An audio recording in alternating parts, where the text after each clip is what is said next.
ప్రజాస్వామ్యానికి కూలి చేసే విధంగా ఉన్నదండి. రైట్ రైట్ రైట్ రైట్ మనతో మాట్లాడడానికి నాగమణి గారు కూడా ఉన్నారు వైఎస్ఆర్సీపీ నుంచి. నాగమణి గారు నమస్తే మేడం.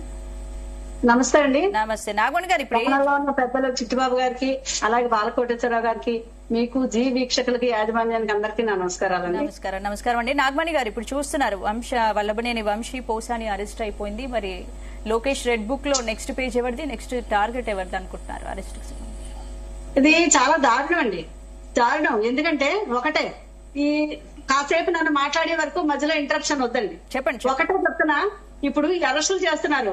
థర్డ్ పర్సన్ ఇచ్చిన రిపోర్ట్ ని పట్టుకుని అరెస్ట్ చేస్తున్నారు. థర్డ్ పర్సన్ ఇస్తే గురించి ఇందులో ఇన్వాల్వ్ అయితే కేసు ఎక్కడి వరకు నిలబడుతుంది? నిజంగా కోర్టులు కూడా నిన్నటి వరకు కూడా మొట్టుకెళ్ళి వేస్తున్నాయి. బీజేపీని పర్సనల్ గా అటెండ్ అయ్యి ఈ విషయం గురించి అడగాల, ఎందుకు ఈ కేసులు ఇలా పెడుతున్నారు, ఈ సోషల్ మీడియా బేస్ చేసుకుని ఈ కేసులు ఏంటి అని కూడా కోర్టులు అడుగుతున్నాయి. ఎన్ని మొట్టుకాయలు చేసినా ఒకటే పని, ఒకటే పెట్టుకుంటున్నారు. సోషల్ మీడియా ద్వారా పెట్టడం ఇవన్నీ చేస్తున్నారు. ఇది ఎవరు ఇచ్చారు ఈ కేసు? ఎవరి ద్వారా ఈ కేసు వచ్చింది? ఎవరు చెప్తే అరెస్ట్ చేశారు?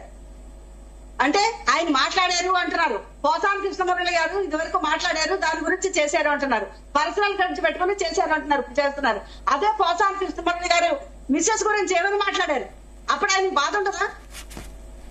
ఆవిడ ఇంట్లో వాళ్ళ పరివారితో సంబంధాలు పెట్టుకుందని, ఆ పిల్లలు ఆయన పుట్టలేదని, ఇలాంటి మాటలన్నీ వాళ్ళు మాట్లాడినప్పుడు ఆయన ఇంకో ఏమీ రెస్పాండ్ అవరా? అదే సినిమా ఉన్నా ఆయన రెస్పాండ్ అవరా? ఈ జనసేన నాయకులు ఎన్నెన్ని మాటలు ఆయన భార్యని అన్నారు, అప్పుడు ఆయన రెస్పాండ్ అవడా? ఇన్ని సంవత్సరాల నుంచి సీనియర్ పరిశ్రమలో ఉన్న ఆయనకి వ్యక్తుల గురించి, ఈ జనసేనలో ఉన్న వ్యక్తుల గురించి సీనియర్ పరిశ్రమలో ఉన్న ఆయనకి తెలియదా? ఆయన లోటు మాటలు తెలియదా? ఆయన మాట్లాడరా? మాట్లాడకుండా ఎందుకుంటారు? మాట్లాడారు. ఆయన మగవాడే కదా, నాకు పుట్టలేదు, ఇలా మాట్లాడితే ఆయనకు ఉంటుంది కదా, మాట్లాడతారు. ఈ అక్రమ అరెస్టుల గురించి చెప్పాలి, ఈ మాటల గురించి అంటే ఎంత హేయమైన మాటలు జగన్మోహన్ రెడ్డి గారి గురించి కానీ, అలాగే మన భారతమ్మ గారి గురించి కూడా మాట్లాడారు. ఎన్ని వక్రీకరించి ఫోటోలు తీసుకొచ్చారు, ఎన్ని చేసినా సరే వాళ్ళందరి మీద కేసులు ఉన్నాయా? ఇప్పుడు ఏమైంది? ఒకటండి, మొన్నటికి మొన్న ఇందాక బాలకోటేశ్వరరావు గారు చెప్తున్నారు, ఎవరు మాట్లాడినా వాళ్ళని అరెస్ట్ చేయవలసిందని. ఆర్పీ అని, కిరాక్ ఆర్పీ అనేసి జబర్దస్తులో చేసుకుని వచ్చేవాడు చేపల పులుసు కొట్టని పెట్టుకుని రోజామ్మ గారిని పిలుచుకుని, రోజా మేడం పిలిచి ఆయనతో ముహూర్తం పెట్టించుకుని చేసినాడు. ఆ రోజా గారిని ఆ తిరుపతి ప్రసాదం గురించి అందులో పందికొవ్వు కలిసిందేమో, ఆ పందికొవ్వు రోజాదే, రోజా పంది నా దృష్టిలో అని మాట్లాడాడు. అప్పుడు అలాంటి ఏమన్నారండి? ఒక మంత్రిగా చేసిన అందులో ఒక మహిళ, ఆవిడ ద్వారా ఎందుకు ద్వారా వచ్చినాడు. అలాంటి వాళ్ళు ఎన్ని మాట్లాడలేదు. ఆఖరికి అనిత గారు ఈ రోజు హోమ్ మినిస్టర్ గా చేస్తున్నారు, ఆవిడ ఎన్ని మాట్లాడినారండి. ఆఖరికి విజయ్ గారిని ఏమంటారు మీరు? విజయమ్మ అంటారు. భారత గారిని ఏమంటారు? భారతమ్మ. విజయమ్మ భారతమ్మ అంటే మీ నాన్నలు ఆవిడకి ఏమవుతారని అడిగారు. ఇవన్నీ ఏం మాట్లాడి? అదే ఈ రోజు ఆవిడ భువనేశ్వరమ్మ గారు అంటున్నారు, వాళ్ళ నాన్నగారు వీడికి ఏమవుతారని అడిగారా? ఇది కాదమ్మా, కరెక్టే. ఇది ఒక చాట అదే చెప్తా.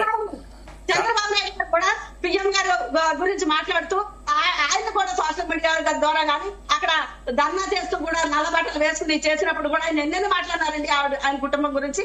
అప్పుడు ఆయన మీద కేసులు పెట్టాలి కదా. నిన్న లోకేష్ గారు కూడా ఏదో అందరూ వస్తే ఛానల్స్ అన్ని వచ్చాయా, సాక్షి వచ్చిందా, ఏంటి మీ మేడం గారు రావటం లేదు ఈ మధ్య, ఏం మాట్లాడాలి? అక్కడ కూడా ఒక్కటండి, బరి తెగించి ఉన్నారు, మేము కేసులు పెడతాం, రెడ్ బుక్ రాజ్యాంగమే మేము చేస్తామని చెప్తున్నారు. నిన్న శాసనసభలో కూడా ఆయన మాట్లాడుతూ ఒకటే మాట మాట్లాడారు, మా ఎమ్మెల్సీ గారు మాట్లాడుతూ అన్యాయంగా అందరి మీద కేసులు పెడుతున్నారు, ఏమీ లేకపోయినా నాగమణి గారు